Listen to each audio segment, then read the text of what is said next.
Hello friends, मैं doctor Satendra Kanwar, director and founder Indian institute of learning life saving skills. आज multiple हमारे जो group members हैं और जो हमारे इंडियन इंस्टीट्यूट के फॉलोअर्स हैं, उनकी रिक्वेस्ट पे हम एक डेमोन्स्ट्रेशन वीडियो बनाने जा रहे हैं जो बहुत ही ज़्यादा इम्पोर्टेंट एमरजेंसी कंडीशंस में। तो ये हमारा जो एमरजेंसी का टॉपिक है, इसका नाम है शॉक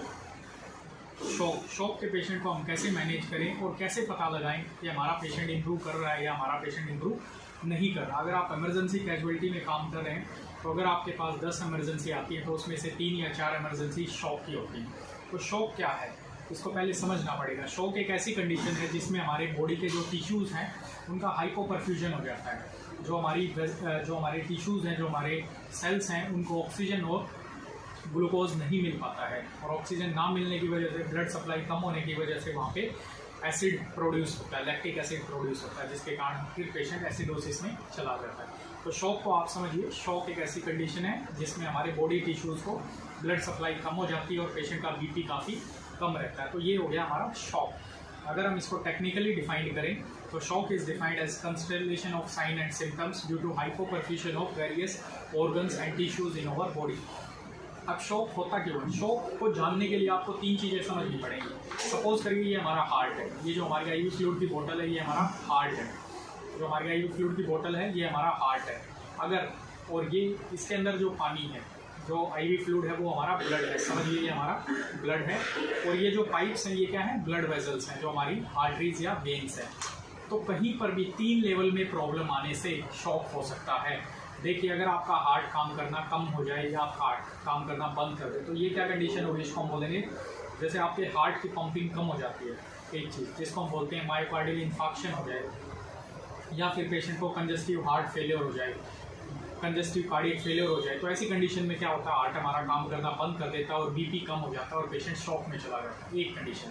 दूसरी कंडीशन पानी, अगर पानी की कमी आ जाए, शरीर के अंदर पानी की कमी आ जाए, यानी ब्लड की कमी आ जाए। और ब्लड की कमी क्यों आती है, उसके 2 कारण होते हैं। या तो ट्रॉमा, कोई चोट लग जाए, और चोट भी 2 तरह से लगती है। या तो चोट लगने के बाद हमें खून दिखाई देता है, ब्लड बाहर आ गया हमारे शरीर से, हमें दिखाई देता है। और एक कंडीशन ऐसी होती है जिसमें ब्लड हमारे शरीर के अंदर ही रिश्ता रहता है। जैसे किसी पेशेंट को चेस्ट इंजरी हुई, छाती की चोट लगी और अंदर ही उसकी रिब्स हैं, लंग्स के अंदर लगी और अंदर ही अंदर ब्लीडिंग हो रही है। या कि किसी पेशेंट को पेट की चोट लगी और उसकी जो हमारी रिब्स है वो लीवर में या स्प्लीन में लैसरेशंस कर दी और अंदर ही अंदर ब्लड इकट्ठा हो रहा है, लेकिन हमें पता ही नहीं चल रहा।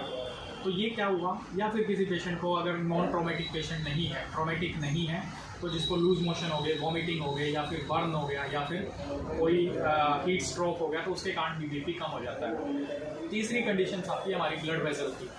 ब्लड वेजल की, तो ब्लड वेजल्स में अगर ये ब्लड वेजल का देखिए आप साइज़ है, ये देखिए ये कम से कम 3 mm होगा, 2 mm होगा। अगर ये 2 mm की जगह मैं इसको इतना चौड़ा कर दूँ तो इसके अंदर जो प्रेशर तैयार होगा, सारी चीज़ें ठीक है, हार्ट ठीक है, हमारा हार्ट ठीक है, हमारा पानी ठीक है, मतलब ब्लड काफ़ी है, दोनों चीज़ें ठीक है। लेकिन ये ब्लड वेजल्स का जो डायमीटर है वो चौड़ा हो गया है। ये फिजिक्स है हमारी, ब्लड वेजल्स का डायमीटर चौड़ा हो गया है। तो इसके कारण जो फिर क्या होगा, शॉक में चला जाएगा पेशेंट और प्रेशर नहीं बन पाएगा। क्योंकि ब्लड प्रेशर हमारा कैसे बनता है, cardiac output and total peripheral resistance, ये इन चीज़ों से हमारा ब्लड प्रेशर बनता है।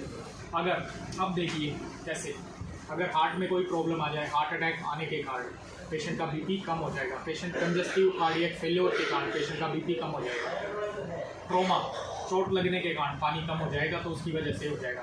तो ट्रॉमेटिक, नॉन ट्रॉमेटिक, ट्रॉमेटिक में हमारा आ जाएगा हेमोरेज, जो हमें हेमोरेजिक शॉक जिसको हम बोलते हैं हेमोरेजिक शॉक, ये हमारा हो गया हार्ट की वजह से हुआ, ये हो गया हमारा कार्डियोजेनिक शॉक। जो ब्लड की वजह से हुआ वो हो गया हमारा हेमोरेजिक शॉक और नॉन हेमोरेजिक शॉक, वो कारण मैंने आपको बता दिए। तीसरा कारण अगर किसी पेशेंट की ब्लड वेजल्स ही डायलेट हो जाए तो वो क्यों होगा, सेप्टिक शॉक, इसको हम क्या बोलते हैं, सेप्टिक शॉक। तो ये हमारे डिफरेंट तरह के शॉक हो गए, कार्डियोजेनिक शॉक हार्ट की प्रॉब्लम की वजह से, हेमोरेजिक शॉक ब्लड की कमी, चोट लगने की वजह से, hypovolaemic shock loose motion vomiting की कमी से, और हमारी ब्लड वेजल्स में कमी आ जाए, इसको हम क्या बोलेंगे, सेप्टिक शॉक। अब देखिए हमारे पास एक पेशेंट आ गया शॉक का, और उसको ब्लीडिंग हो रही है। अब देखिए उसके शरीर से ब्लड निकल रहा है। अब आप देखेंगे इसके अंदर, हमारे शरीर के अंदर से ब्लड निकल रहा है। अब देखिए आप ये इसमें देखिए, इस बोतल की तरफ वीडियो को फोकस कीजिए। इसकी तरफ ये देखिए ब्लड निकल रहा है, चोट लगी है, ब्लड निकल रहा है। आप देखिए यहाँ पे ब्लड निकलने की वजह से पेशेंट का बीपी कम हो जाएगा। पेशेंट का बीपी यहाँ पे कम हो गया। अब आपने क्या किया, इमरजेंसी में पेशेंट आया, आपने क्या किया, आपने आईवी फ्लूइड या अरेंज किया और आईवी फ्लूइड इसके अंदर आपने डाल दिया। इसके अंदर आपने आईवी फ्लूइड डाल दिया। तो आईवी फ्लूइड डालने से क्या है,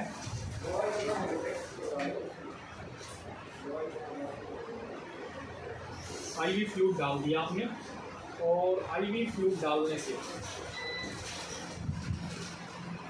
थोड़ा सा टेक्निकल प्रॉब्लम हो रहा है, डोंट वरी, हम इसको मैनेज करेंगे।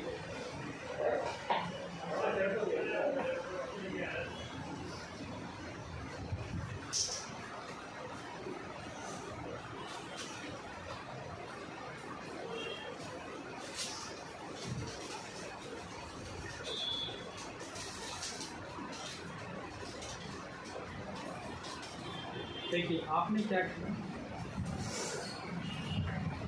आपने पानी, चोट लगा, ब्लड कम हुआ, यानी शरीर के अंदर फ्लूइड कम हुआ, तो आपने क्या किया, फ्लूइड को रिप्लेस कर दिया।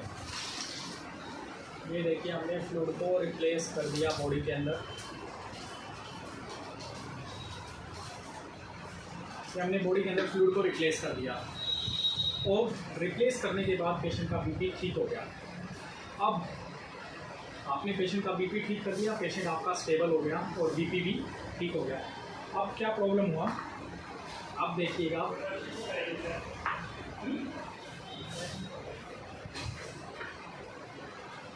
ये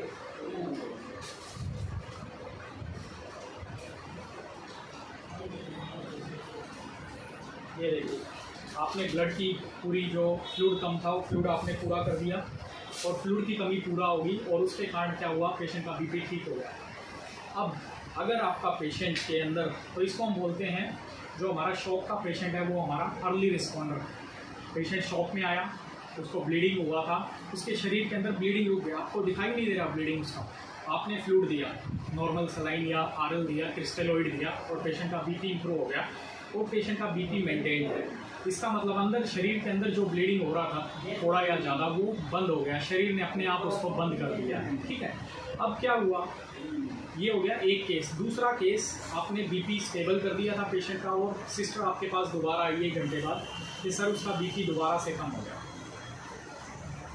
उसका बीपी दोबारा से कम हो गया। इसका मतलब क्या है, आपने जो बीपी को ठीक किया था, बीपी को जो स्टेबलाइज किया था, पेशेंट को दोबारा से क्या स्टार्ट हो गया, ब्लीडिंग स्टार्ट हो गया, या फिर पेशेंट को थोड़ा थोड़ा ब्लीडिंग हो रहा, तो हम इसको बोलते हैं पुअर रिस्पॉन्डर, या फिर इसको हम बोलते हैं, जो हमारी सेकंड कंडीशन है, पेशेंट का बीपी दोबारा से कम हो गया, इस कंडीशन को हम बोलते हैं मिनिमम रिस्पॉन्सिव। मतलब उसने थोड़ी देर रिस्पॉन्स किया था और उसके बाद उसका दोबारा से बीपी कम हो गया। इसका मतलब पेशेंट को कहीं ना कहीं अंदर से ब्लीडिंग हो रहा है, आपको उस ब्लीडिंग को अरेस्ट करना पड़ेगा। अगर पेशेंट का बीपी बार बार कम हो रहा है, आप फ्लूइड दे रहे हैं, बीपी बार बार कम हो रहा है, इसका मतलब पेशेंट को ऑनगोइंग ब्लीडिंग है। थर्ड केस है, थर्ड केस मतलब आप फ्लूइड दिए जा रहे हैं और बीपी कम होता जा रहा है, आप फ्लूइड दिए जा रहे हैं, बीपी कम होता जा रहा है, इसका मतलब पेशेंट की ब्लीडिंग जो है वो इतनी फास्ट है, पेशेंट की जो ब्लीडिंग है वो इतनी फास्ट है ब्लीडिंग कि आप फ्लूइड देने के बावजूद भी, आप जो फ्लूइड दे रहे हैं वो फ्लूइड देने के बावजूद भी, फ्लूइड देने के बावजूद भी पेशेंट को ब्लीडिंग हो रहा है। और ऐसे पेशेंट्स जो होते हैं हमारे, ऐसे पेशेंट होते हैं हमारे पुअर रिस्पॉन्डर, पुअर रिस्पॉन्डर, जिनको अर्जेंट सर्जरी की ज़रूरत होती है। अर्जेंट हमें फाइंड आउट करना होता है वेयर एग्जैक्टली इज ब्लीडिंग, कहाँ एग्जैक्टली ब्लीडिंग हो रही है, और ब्लीडिंग यूजुअली वहाँ पे मैसिव होती है और आपको अर्जेंट एक्सप्लोरेटरी या तो लेप्रोटोमी या फिर आपको चेस्ट एक्सप्लोरेशन अर्जेंट पेशेंट को सर्वाइव करने के लिए करना पड़ता है, अदरवाइज पेशेंट विल क्रैश।